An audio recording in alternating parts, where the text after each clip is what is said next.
Okay, friends, so settle in. And remember, that also means if you're just finishing getting your things, and that's part of it too, right? Just be mindful wherever you are in the process and just start to settle into the room that you're in, right? This practice.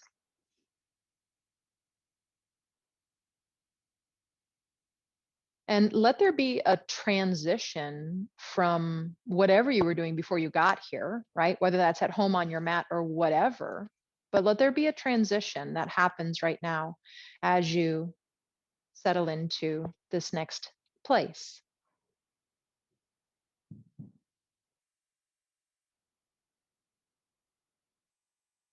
Be mindful of the space around you without your eyeballs, right?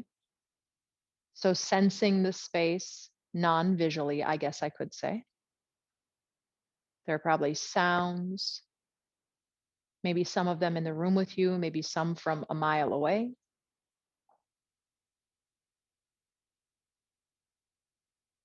You probably have a sense of where the walls are around you, or if you don't have walls, right? Whatever that is, where the next tree is, etc.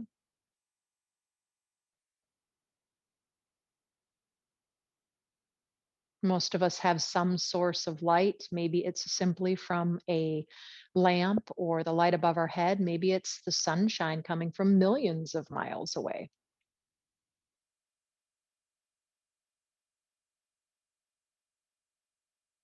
And then one more thing that's external, right?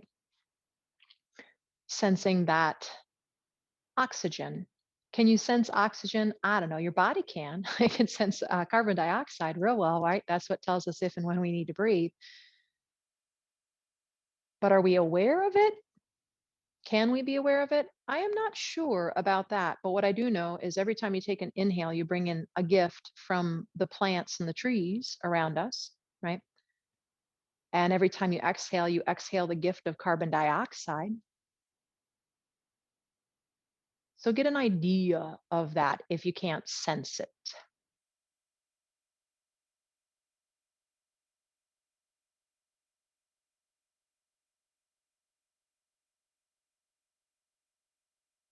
And then for just a few more moments, let's use that breath to start to turn inward, right? So we just took in our external world. Now start to move into your internal world. Notice the breath at the base of the nostrils as it enters in through the nostrils. You might even follow the journey and notice what's happening with your ribs, your chest, your upper back. You're not trying to make anything happen. It's not a breath exercise. It is an awareness exercise. Yeah. You might notice your belly. Is your belly moved by the breath? Your low back, your side waist? The answer can be no.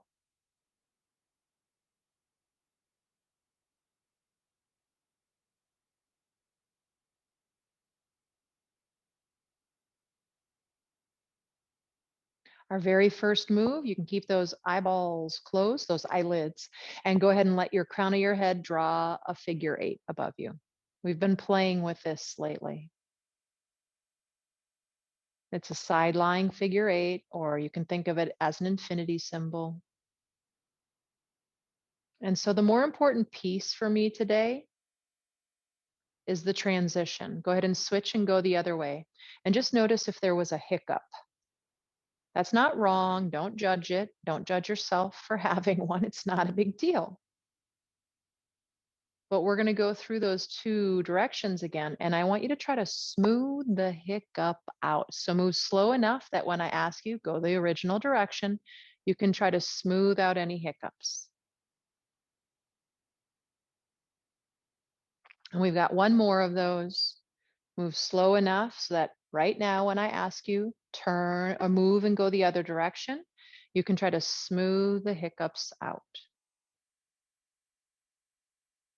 You're also getting beautiful neck work, a little bit of upper back, right?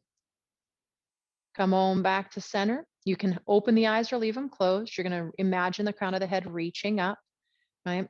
and it stays still. If I had a pencil from the crown of your head to the ceiling, that pencil wouldn't move for this next piece.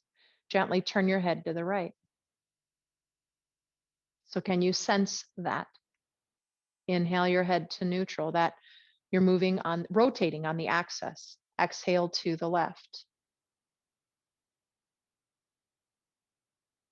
Inhale back to center. Which side did not have quite as much mobility? Moving to the right again, one more time. Inhale back and exhale one more time to the left. What wants to lead? The chin, the crown of the head. Inhale back, open the eyes, bring the arms out. And you can leave the eyes closed at any point in time, by the way. Hey, Lori. Teeter totter back and forth. Right, so this is some of our, what I'll say, usual stuff we've been working lately. Adding neck work, turn and look down the direction you're going, and then turn and look up before you take off, and then push off. You're already looking down, that's great. Now turn and look up, right? And so this is the new pattern. We're getting our lateral stretch, but we're adding a little neck rotation. And that last piece, should you want it, it's the same thing. We just simply add that top arm reaching overhead, and we add that into what we already have going on. Yeah. And can you coordinate all those pieces at one time? Again, the answer might be no. That's okay. Can you smooth out any hiccups? So bringing the neurology part into it too, right? Next time you're to the right, stay there. Look down, rotate the ribs down, maybe reach that left arm kind of forward and away, and then reach it forward and overhead. Turn and look up if that's okay with your neck, and move into goalpost arm. We worked this, I think it was last week. Go ahead and rotate down, turn and look down. If any of this doesn't feel right, make the motion smaller. Don't turn the neck. Take care of yourself, right? Stay there with your goalpost arm, right? And let that elbow gently move back without the ribs flaring. Maybe extend the arm back out and look towards the hand. I can't even see it, it's in my peripheral, right? And then I'm gonna go ahead and I'm gonna bring it up a little more and push off and over. Shunk. Right, so I'm looking down, I rotate my ribs down, I bring my right arm kind of forward and at that diagonal, whatever that is in your body. And then I roll up, maybe turn and look up and come to goalpost arm if that's okay. And again, you can turn and look down. You don't have to roll the ribs a little, a lot. I don't know what feels good. When you get to goalpost arm, let's meet there. Now keep your ribs stable. Don't let those front ribs flare out. Can the elbow move back just a touch? And I'm not going over my ear this time. I'm extending straight up out of that motion I just created, looking back towards the right hand. Bring the arm back up just a little bit so you're not tweaking your ribs, and come on up, up, up, up, up, pause. And we just did a whole bunch of work through here, right? And through here. So just get a sense of that in your body. If it's calling out in pain, you're going to be really tender as you move forward, I hope. Yeah. Come onto your back, have a block where you can grab it. We've been working with learning to engage the pelvic floor and the corset. With the idea of stabilizing the pelvis and the sacrum. We're going to continue that and add on. And of course, we have our feet work from 2 weeks ago now, I think it is 3 weeks, I guess it would be, right? So still working through the feet. And then from there, let the first part of it just be nice and gentle. Bring the knees in towards the chest with your hands on your kneecaps and circle your knees together. Let your arms be the force behind that, and try to keep your hips soft. Yeah. There's different ways to work this, so we're going to work both of them today. Go ahead and go the other way. So again, I'm trying to soften every single muscle from my lower body, and I'm trying to let my arms be my powerhouse right now. Come back to center. Now the knees move away from each other, forward towards the front of your mat, together again into the chest. So I'm still circling my knees. They're moving in opposite directions, and I'm waking up my hip joints. And switch and go the other direction. And again, these are simpler for the brain, and we've done this a lot of times, but still trying to smooth out the hiccups. So go the original direction. So same move, but the original direction, smoothing out hiccups. And switch and go the other direction, trying to smooth out any hiccups. Bring those knees together, to your arms out to the side. Let your knees just now wish over to the right and then forward, right, away from you, over to the left, up to the armpit and towards the chest. So now that's the new motion. It's the same move we just did, but without the power of the arms. I want you to notice that your abdominals have to start to turn on, some of the muscles of the pelvis, right? And I also want you to notice, switch and go the other direction when you're ready, that when you don't have the arms doing it and the legs go a little further away from you, when your knees are closer to you, you're in a posterior pelvic tilt. And when they're away from you, they're in an anterior tilt, right? AKA you're moving through cat cow in a very kind of strange way. Yeah. Okay, now leave the knees towards the chest and same idea. You're gonna let your knees separate, move forward again, together towards each other into the chest. You can make this motion small or big. It's the same thing we just did, but our arms are no longer powering it. Feel how much all of the big leg muscles have to turn on to make this happen. Go ahead and go the other way. Go slow enough that you can be mindful of what's happening muscularly in the lower body. And then bring the knees towards the chest, bring the feet down to the ground. The feet are hip distance. The arms can just stay teed out for a moment, soften for a hot second here, and just let go of that work and notice any sensation in that lower body. Yeah. So now we've added that lower body, that kind of pelvis, low back, upper leg area into our work. Go ahead and interlace your hands behind your head. Now, if you have a shoulder issue, you could just do one arm, but I do want support for the head with where we're going. So talk to me if you need a modification. So just starting with cat cows, my pelvis does not lift, my head does not lift. I'm just interlaced behind my head. So with an inhale, let your frontal hip points gently move up. I could say your tailbone moves to the earth, right? Whichever one works for you mentally. And then reverse that. The tailbone moves up to the sky, the frontal hip points pull down. Yeah? So you're doing pelvic tilts.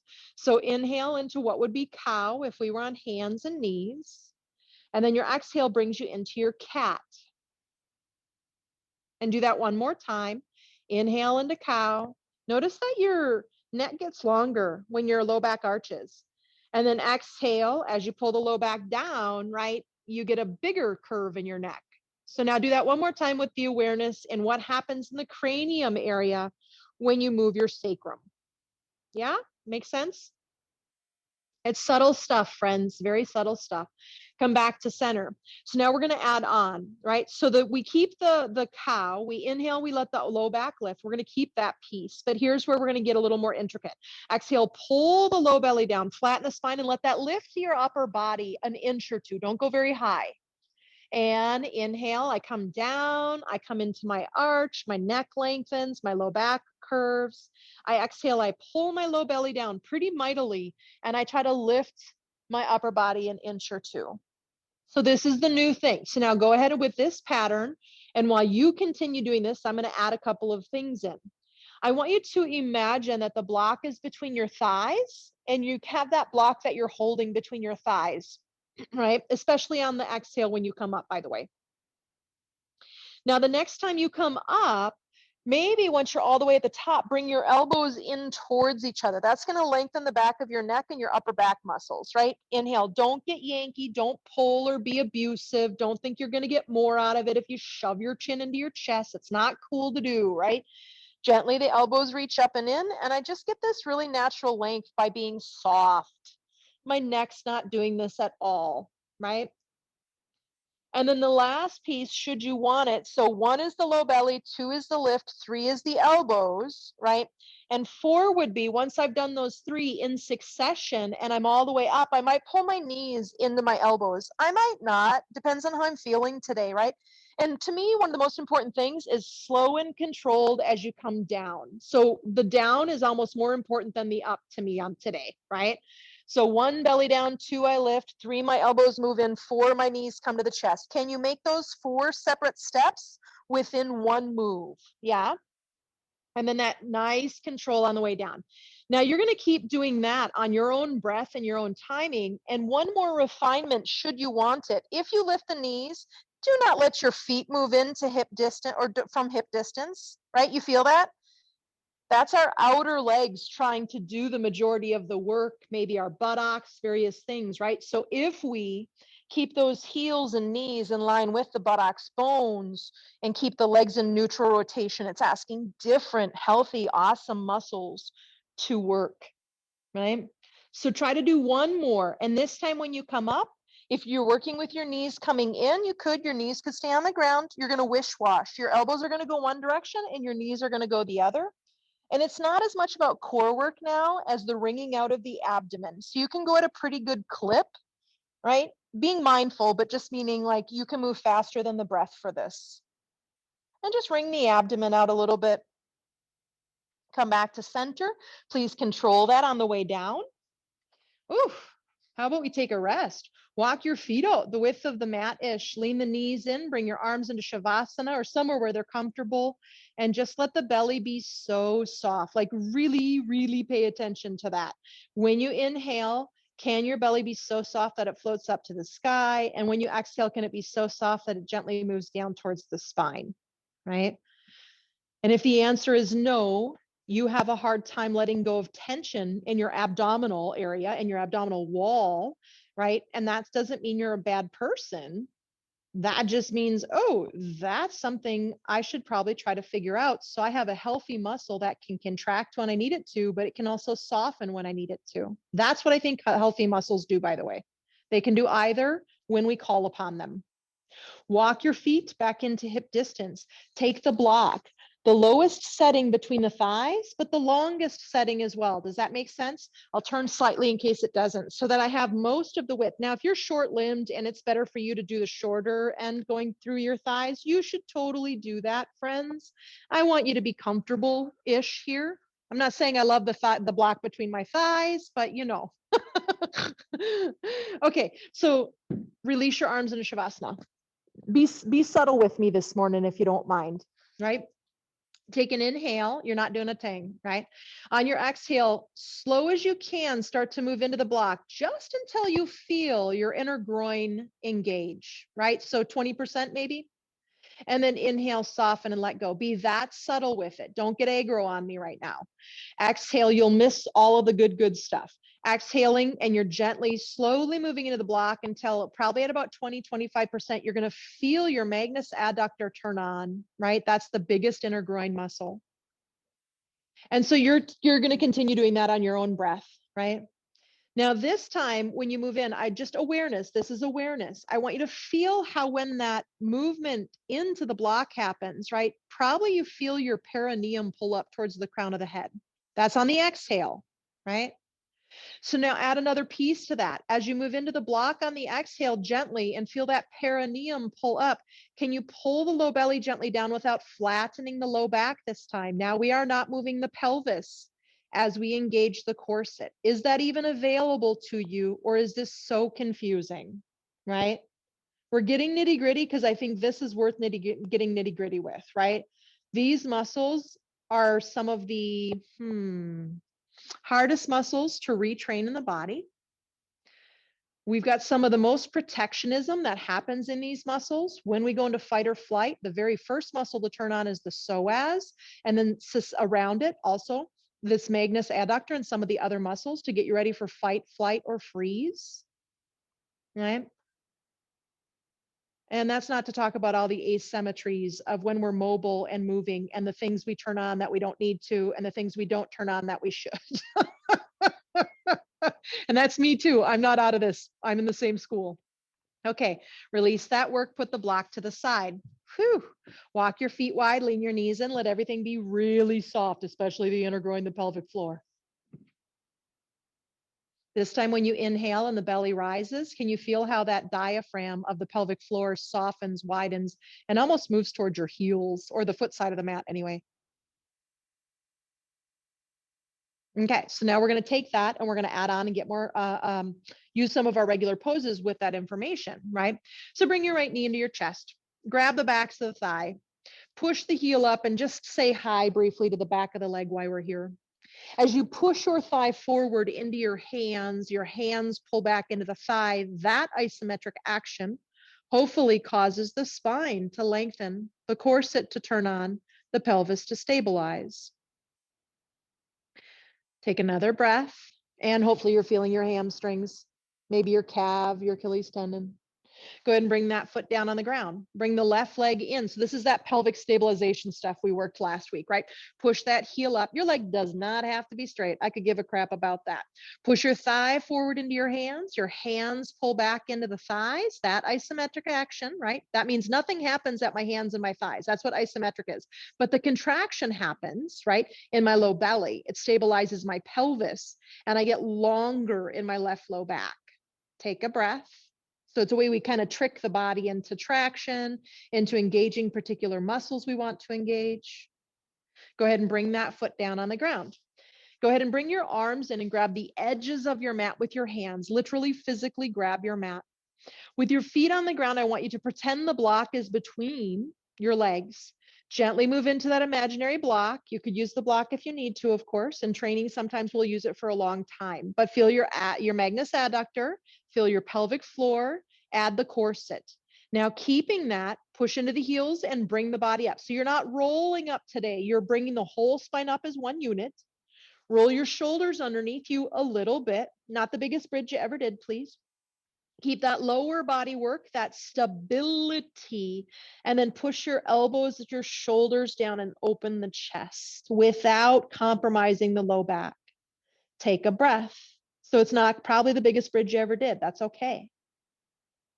Now, instead of rolling down today, let your shoulders come out a little bit and try to lower that whole spine like it's a wooden plank until your hips touch the earth. So it's different than I usually teach it, right? Release your death grip on the mat. Soften a little bit for just a moment. And we're going to do that one more time with a potential add-on. Grab the edges of your mat. Again, before you come up, please engage that magnus adductor, move into the block. Find that low belly pulling up and in the pelvic floor, turn on all those things. And when you come up, it's like a wooden plank. I push into my heels, my whole spine lifts as one unit, right? I roll my shoulders underneath me a little bit, not too much today. And then keep everything as stable as you can. If you do this next piece, your hips hopefully don't move 1 inch, 1 centimeter, 1 millimeter. Lift your right heel. That might be all you do. What do you got to turn on if you're going to lift that leg? Let the right knee move into the chest. We've already done this, didn't we? Reach the right heel up to the sky, or don't. I don't give a crap if you don't. Don't let the hips move is the main thing. Bring the right foot down to the ground. Hopefully you don't have to recalibrate, but recalibrate because you probably have to. And then from there, stabilize, move into the block, find the corset, etc. Bring the left heel up. Don't lift yet. What do you need to turn on to keep that left hip stable? And then bring the left knee into the chest, maybe, maybe not. Push the left heel up, push the right heel down. Really stabilize from your sacrum area today. Bring that left heel down. Oh my gosh. Try to lower down the whole unit instead of rolling today. Walk the feet wide, lean the knees in, arms in Shavasana. Please soften your pelvic floor, your abdominals, all of them. I keep talking about the corset, the Transversus Abdominus, but we just worked all of them, right? Soften. The inner groin, are they soft? Can they? They get pretty protective sometimes, those babies. Okay, let your knees separate, keep your feet wide, tee your arms out and windshield wiper. I'm not gonna talk you through too much with this. Hopefully this just feels delightful after all that pelvic stabilization. So you get to let the pelvis be really loosey-goosey. It can lift and move and shimmer and shimmy.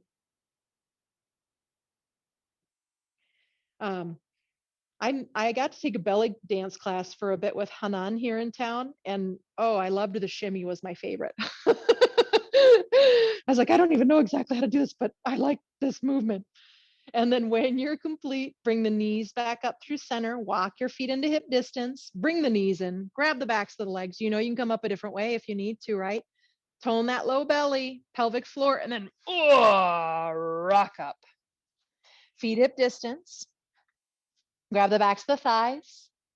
Pull against the thighs to lengthen the spine, right? And try to find your natural curve. If I put a wall against you, it'd be at an angle, of course, with the back of the skull, the back of the shoulder blades, upper back area, your low floating ribs, and the sacrum hit the same wall. And would you have your natural curve of your neck and your low back?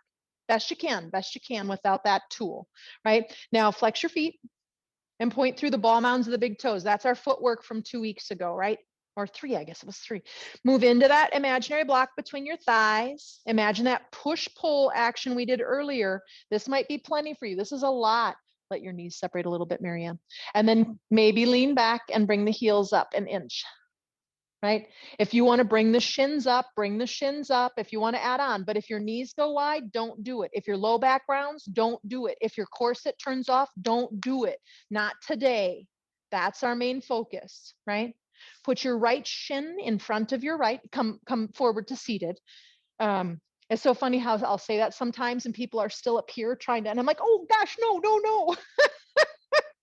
Get nice and tall. You might have seen I just lifted my butt because it was kind of tucked under, right? So adjust yourself if you need to, right? And then come forward with that beautiful pelvis of yours. And hopefully the right buttocks says, oh, good morning to you. I'm kind of tight and I could use a stretch. Thank you. And maybe rock a little bit right to left. I went, well, we saw you were snowshoeing. I was cross country skiing yesterday. So my buttocks is really liking the fact that I'm giving it space right now. And then go ahead and wander to the left, reaching your right arm forward and away, and let that come all the way up that beautiful back, low backside area. Oh, body, I love you so much. The things you do. Come back to center. Inhale, reach the chest forward. You don't have to do what I do for you to say that to your body. Your body got up out of bed this morning. Put the feet on the ground. Nice long spine. Find those curves, right? Well, they're all kinds of curves, but the natural lordosis of the neck and the low back, right? Flex the feet, push through the ball mounds, the big toes, find the inner groin, find that push pull before you go anywhere, and then see about coming up. Now we're going to add a potential piece onto it. You can turn me down. You don't have to do this. Don't let your knees go wide. Round your low back. You might walk down your thighs and push your feet out a little bit. So I'm rounding my low back to do this now and come back up. You got one more of those in you? Push it out. Can you get your ball mounds and your big toes about the same height as your eyes? Are you kidding me? What? Come on up. Left shin in front of right. Get tall. Again, I'm going to kind of move my buttocks a little bit so I find my stability, and then folding forward over the shins. My hope is maybe your left buttocks. If you're like, nope, everything's in my right buttocks, well, you just got a really good amount of information about your body right now. You've got a really tight right buttocks. You could always go back to that one too if it's more helpful, makes you more symmetrical, right? Maybe rock a little bit right to left, open up that area between I'm going to say the top of the pelvis into the low back. Yeah. And then maybe wander to the right, reaching that left arm forward away. And if you keep that left buttocks heavy, hopefully maybe length happens. Come back to center. Inhale, come on up.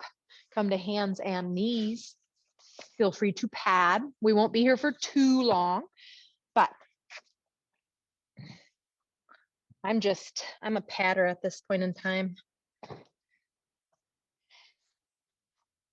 And then when you go into cat-cow today, here's my request. Let the tailbone lead. What does that even mean? Tailbone reaches up to the sky on the inhale. It ripples through my spine. Eventually, the crown of my head does too. Yeah? And then my tailbone moves down and it ripples through my spine. And the last thing to come down towards the ground is the crown of my head. So if that doesn't make sense, just go into your regular cat-cow. But if you can imagine, it's a wave washing through your spine. You might even close your eyes if that helps you find this. If your heels want to move together at any point in time in this motion, for me, it's especially when I pull up, right? Try to keep your heels in line with your knees, in line with your buttocks bones. And then come back to a neutral spine. You're neither tucked nor tilting. Again, I sometimes wish I could bring a wall in and bring a ceiling, I should say, down to your spine so you could feel that neutral alignment, right? Against a wall, if you had that there for information. Now, tone into that block, tone your low belly up a little bit, right? And then from there, you don't have to lift all limbs, but maybe right arm and left leg, or just lift the left leg. and bring that down. Can you stabilize your pelvis and your ribs and your low back, or does it move when you lift, right? So stabilize everything, and then left arm and right leg, or just the right leg. And bringing that down. So we're moving on the breath, hopefully without moving our torso. And right arm and left leg, or just right arm if you're just doing one limb. So now we're in arm land for my one limbers, right? Exhale, control it down. Slow, slow, slow. Left arm, right leg, or just left arm if you're working with one limb. And bring that down. Take a child's pose. Let that spine round, assuming that feels comfortable. Forehead on something, please. With the forehead grounded, can the neck and the upper back release more? With the hips softening gently towards the heels, they could be higher if you have issues in joints, right? But as they soften here, can that low back soften? When you inhale, can your belly expand down between your thighs without you pushing?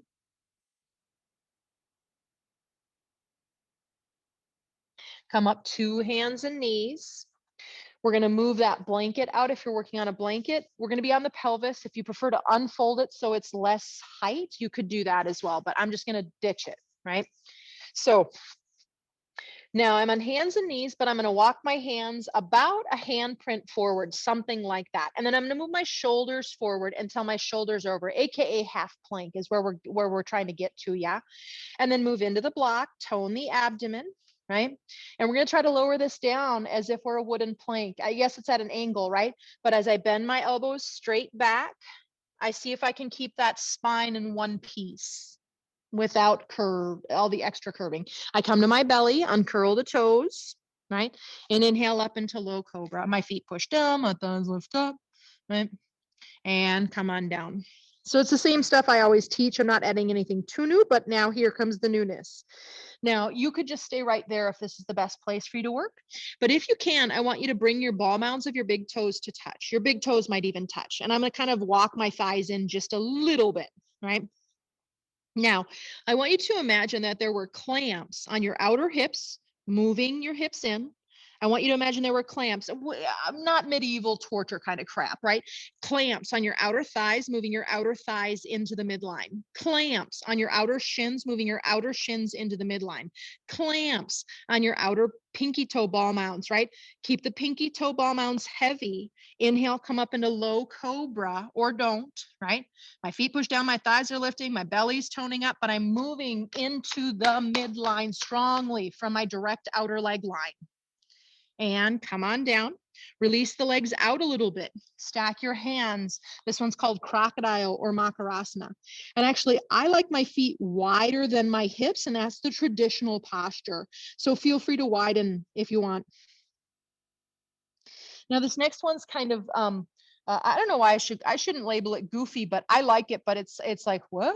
You're going to let your hips just whoosh, whoosh, whoosh, whoosh, side to side. So it's pretty loosey-goosey, right?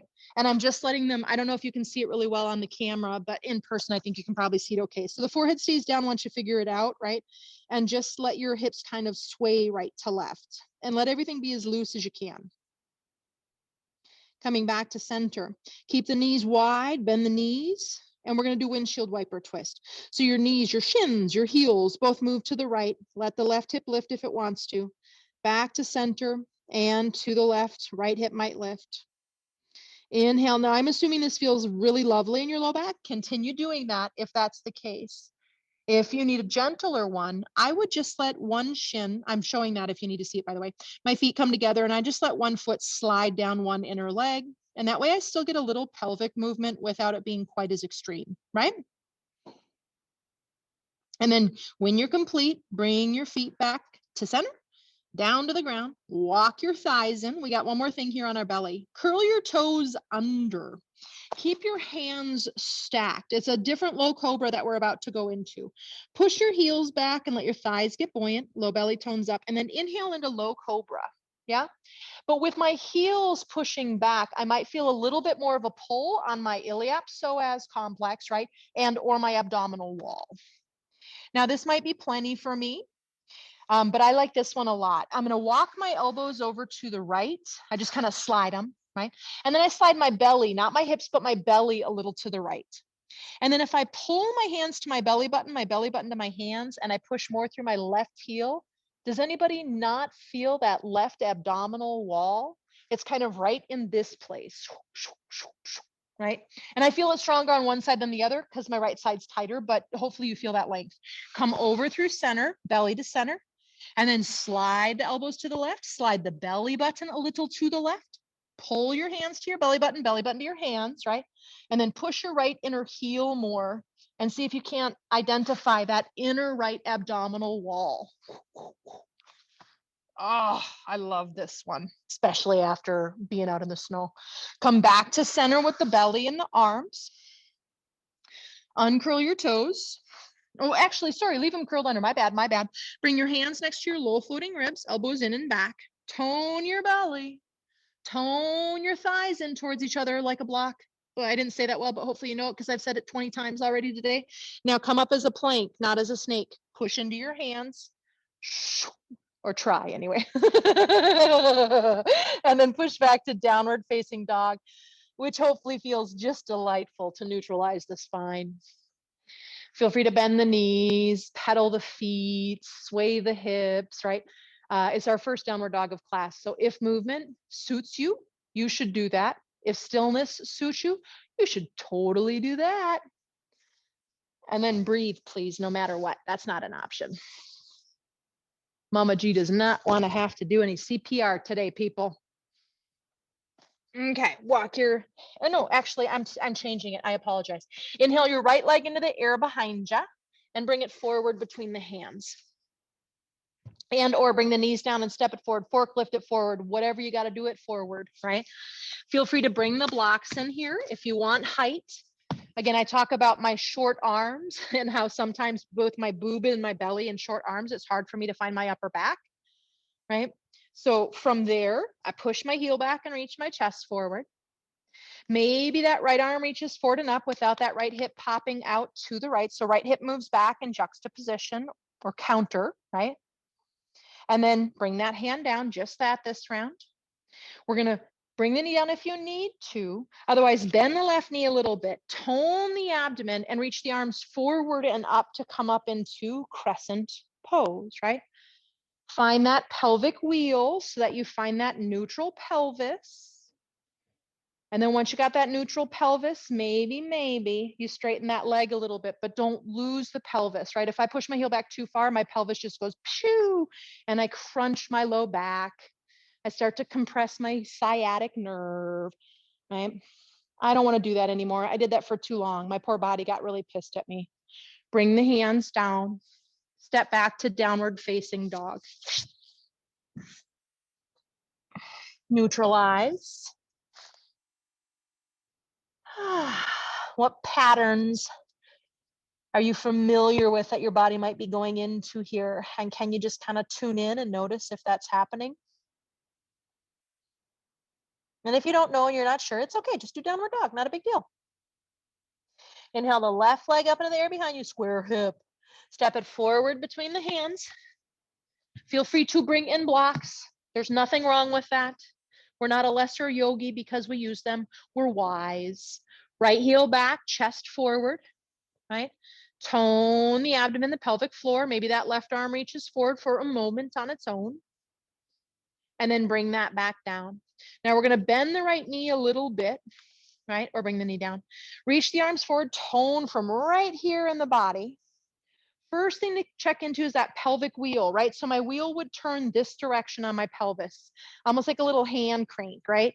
And then once I get that all neutral, I might straighten my right leg, but if it loses that pelvis, it's not worth it, right? I'm quite tight today after cross country. It makes a lot of sense. So I'm going to keep my knee pretty darn bent. Okay, got you. Thank you for letting me know, baby, right? Bring the hands down. Step forward this time, friends. Hands on shins, reaching chest forward. Exhale, fold. Inhale, coming all the way up. Arms can be outer, hands on hips or what have you. Exhale, arms out and down. So now we're going to go into, it's called Agni Sara And I'm going to show it real briefly because it's a different kind of breath, but it's, I love this breath in the sense that it's so much more than just the breath. We work with everything we've been working with so far down here. So it's this hollowing out of the abdomen, right? So I'll take an inhale, a soft belly breath, and you'll see that. And then when I exhale, I'm going to move my tailbone down a little bit. I'm going to pull my belly up, especially that corset, right? I'm going to move into that block between my thighs. And then I try to hollow out my abdomen. I hold it as long as I can. I soften my belly first, and then I inhale. And here's what it looks like, right?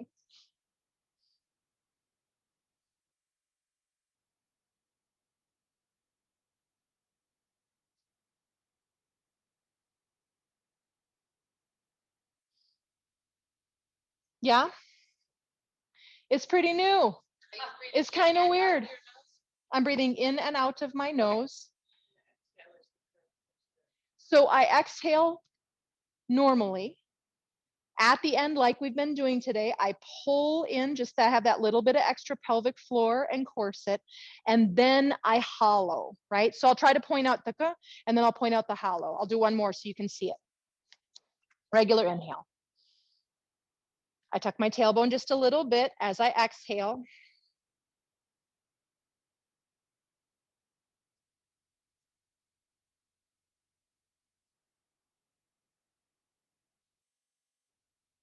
Makes sense in theory, right?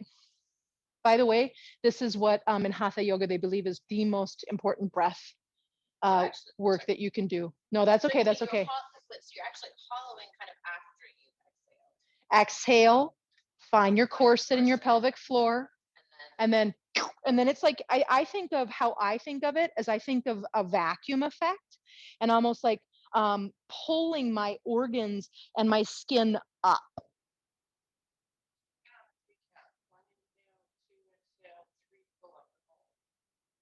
One inhale, two exhale, three pull up and hold, and you leave the air out. I'll take that. Yeah. If I don't, I think you can think about it various ways. So if that's working in your brain, yes, I like that. I think that's a good way to think about it. Yeah. Okay, you ready, all? Just try it. If what you're gonna, do it wrong, what is it? You do it how you do it today, But this is why we do these weird things to get to this weird thing. so I'm leaning on my knees, right? And I get to put my weight in, my shoulders come up to my ears a little bit. That is okay, right? Inhale, soft belly breath. We know that. We do that every flipping class. Exhale, we know that. We do that every class too. Now pull up the pelvic floor and the low belly, tuck the tailbone a little bit, and then try to pull your organic body and the skin up like it's in a vacuum. Keep the air out. Keep the exhale out, and then let your belly soften back to the earth, and then inhale. And take a regular breath, not doing anything. And then and you might take two, that's okay. We're gonna try and do that one more time, right? So here we go. Let's exhale so we're in the same place, please. Inhale, neutral. Exhale. Pelvic floor, corset. Now, your organs up. Keep the air out as long as it's comfortable, and then soften your belly and your organic body to the earth, and then inhale. And go ahead and come on up to standing. Take your time. We've been forward folded for a little bit. Make sure you don't get dizzy. Does it kind of make sense in your body a little bit? what's the Well, there are many reasons why we do this breath, but one of the main reasons, and if you just ate a big breakfast, sorry, I should have warned you, not awesome to do on full food, but if you haven't eaten or you ate a bit ago, one of the things that it does is you can kind of see it, right? And there are different things you can do. It's like it massages my organic body, right? It puts a light compression that's not like an abusive kind of compression on it, and then it lets it soften back into. So it plays with that. It strengthens the diaphragm because the diaphragm is coming up, right? And so I'm having that action of having to hold there with that exhale out, and it kind of domed up into my lungs. Having your exhale stay out separate from what's happening here there's a myriad of benefits, right? You don't get as much oxygen while the air is held out, which is a good thing. You go into hypoxia, and so the body will use the oxygen molecules that are in there more. it's a lot of different things, but that's the main reason we're doing it today, is because we're starting to learn bandhas, even though I'm not calling them bandhas, because as soon as you talk about them, people get really extreme and they're like, bandhas, mula bandha. Then I'm like, oh, right. And it's just like, and so we're learning all of these locks and these various things in a really gentle, subtle way. And we're going to move more into that work. What? Mula bandha? Come up to the top of your mat. Very excited. Can you tell how excited I am? Stand up nice and tall. It's fun when I get to be with a group of people for a long period and I get to start to introduce some cool things. Inhale, reach the arms out and up. And if you didn't think that was cool at all, it's okay. You don't have to do it. Exhale and folding in. That's allowed too. Hands on the shins, reach the chest forward. We're gonna do a little palate cleanser, I'm gonna call it. Bend the knees, plant the hands, step, step, plank. You're in the top of a push-up. Bring the knees down if you want to, or we get this one chance if you wanna leave them up. Come forward on your tippy toes. Now find your pelvic floor and your low belly as you lower. Some of y'all, you like that low cobra and it feels the best in your body. Some of y'all, you might start to straighten the arms towards Urdhva Mukha, upward dog. Don't do it if you don't know it. I'm not teaching it today. Curl your toes under and tone the belly, everybody. Whew. Downward facing dog. Good morning, beautiful bodies. How does this downward dog, and I should watch how I ask that without judgment, right? I don't mean this one's good, that one was bad. But does this downward dog feel differently than the very first one you did? And here, as you exhale, you're not trying to hollow out the belly, but how do you, can you sense that basic, what am I gonna say, a really soft feeling of the same motion?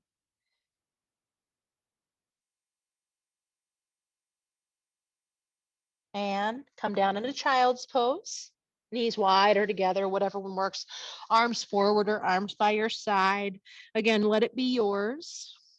Let the spine round. Let the belly be soft. And every inhale, it gets to just gently move down between the thighs, so to speak.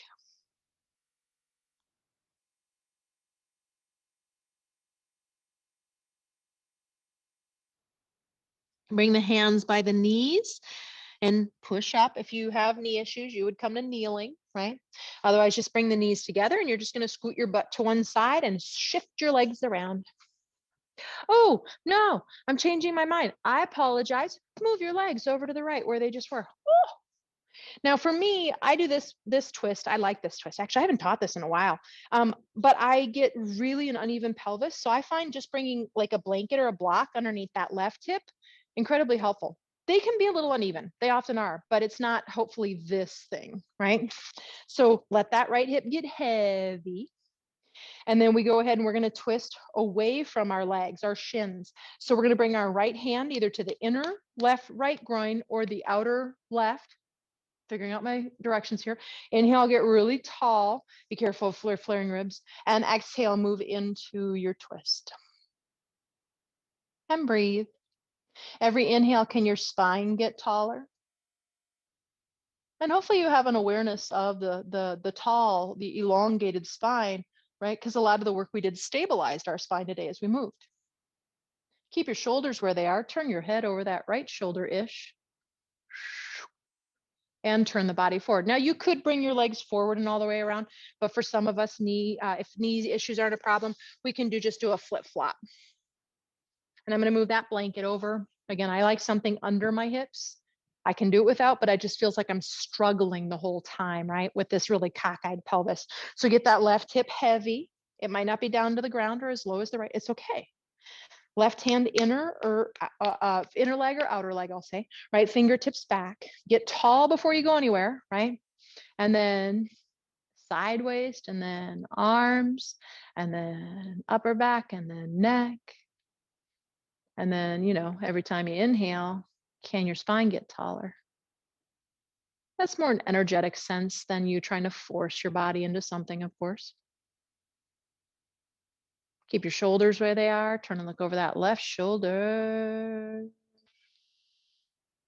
And turn the body forward. This time you are going to really bring your legs out front. I mean it this time.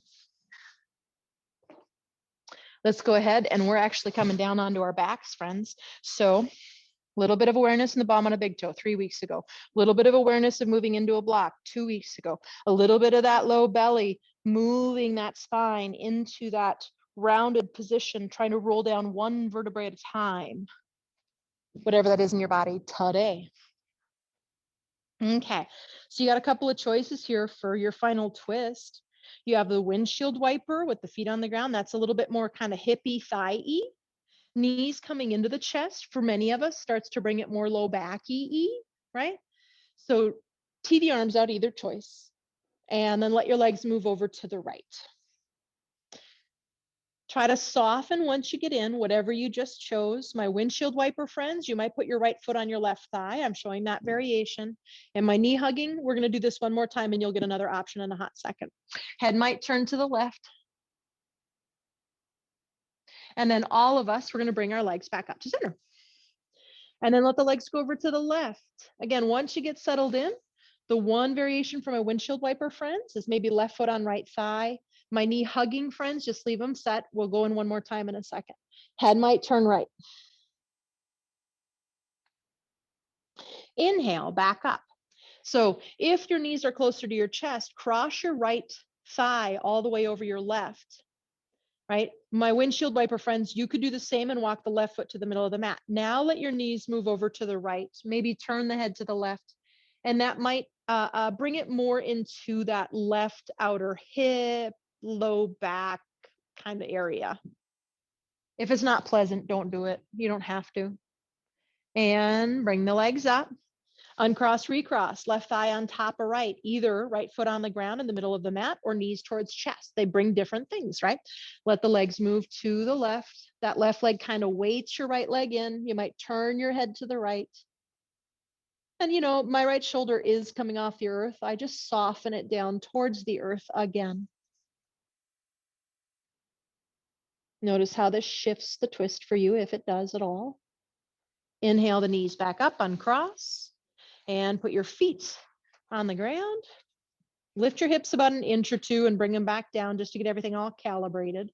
And then it's Shavasana time. So, you know, what version would suit you the best today? How can you make the kindest, most compassionate choice for the body you have at this moment in time?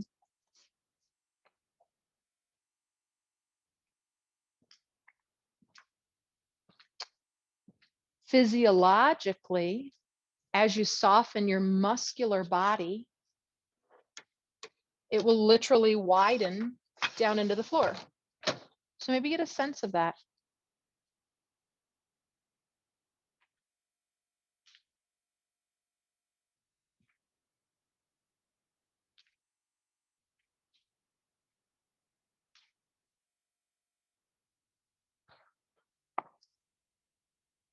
And once you feel like your physical body has softened, or at least as much as it can at this moment in time, maybe there's that mindfulness, concentration practice, right? It goes by many names. Find an anchor point, the breath, physical sensations, mantra, an image. Focus on it. The mind will meander and move away from it at some point in time, probably many times. Each time it does, we realize that it's meandered. And then we bring it back to the original thing we were focusing on. With kindness, with gentleness, no judgment, knowing that this is the practice. And I've gotten to the point where I celebrate when I realize my mind has meandered. I used to beat myself up, and now I have a celebration. I realized it. My mind meandered. Hey, woohoo. And we come back to the original anchor.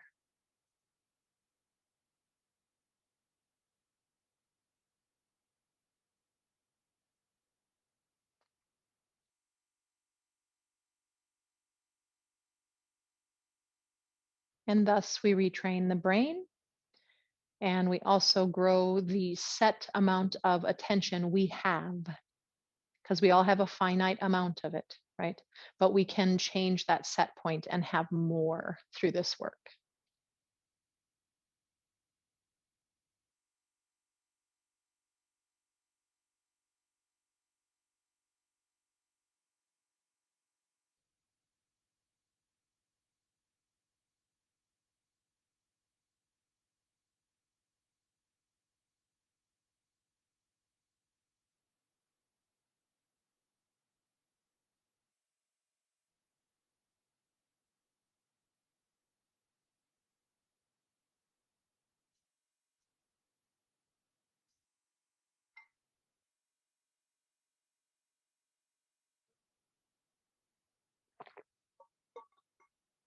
Bring your awareness back to your breath, back to the belly. Again, one more time, just really make sure that belly is so soft. It just moves on the breath. And I've said it before, and I said it earlier today, I will say it again.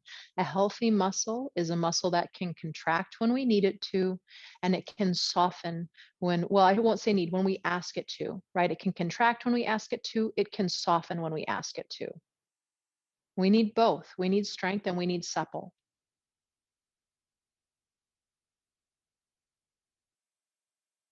Take your time, friends. You'll start to make your way up to seated. And while you're making your way in that direction, I'm going to talk. It doesn't mean you already have to be there, right? Attention is incredibly, incredibly important. You cannot learn unless you put your attention on something. So if you want to learn anything in your life, you need attention. If you want to make a connection with another being, you have to have attention, right? You have to be connected and attentive to them. If you want to have a memory, you have to have attention. What they're in the research that they're doing right now, a lot of medical science research is showing how a lot of us don't have memory problems. We have attention problems. We don't put our attention on something in order for it to go into our brain and become a memory. Isn't that amazing?